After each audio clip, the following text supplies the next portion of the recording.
Assalamualaikum warahmatullahi wabarakatuh. Salam sejahtera dan salam Malaysia Madani. Berdirinya saya di sini bukanlah mahu berbual kosong, tapi izinkan saya perkenalkan diri saya. Nama diberi Nuriana binti Fauzi. Saya merupakan pelajar sekolah menengah kebangsaan Raja Jurang. Saya juga merupakan pelajar kelas adil dan agama. Di sekolah saya mempunyai 2 jawatan. Saya merupakan esko asrama dan saya juga merupakan pengawas koperasi sekolah. Bukan itu sahaja, saya juga telah menyertai berbagai pertandingan di peringkat daerah Kedah Utara.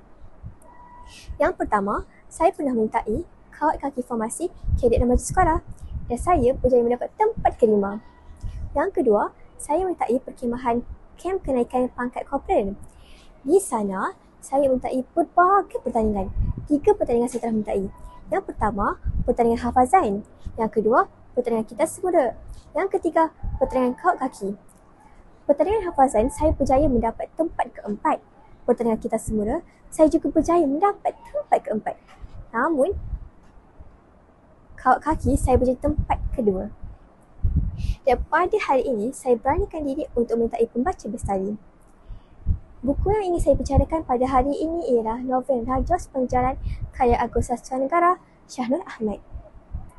Novel ini mengisahkan sebuah kakak miskin yang dipimpin oleh Rahuma serta isterinya Jiha.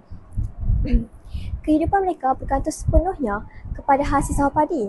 Namun, kehidupan mereka tidak pernah sunyi daripada cabaran. Watak Rahuma digambarkan sebagai seorang ayah yang bertanggungjawab terhadap anak-anaknya. Walaupun dirinya sakit, dia masih gagah untuk tetap turun ke sawah kerana baginya sawah itu adalah sumber kehidupan. Novel ini juga turut menunjukkan penggambaran sebagai seorang ibu. Ketika Rahuma terlantar sakit, Jiha mengambil alih tanggungjawab Rahuma.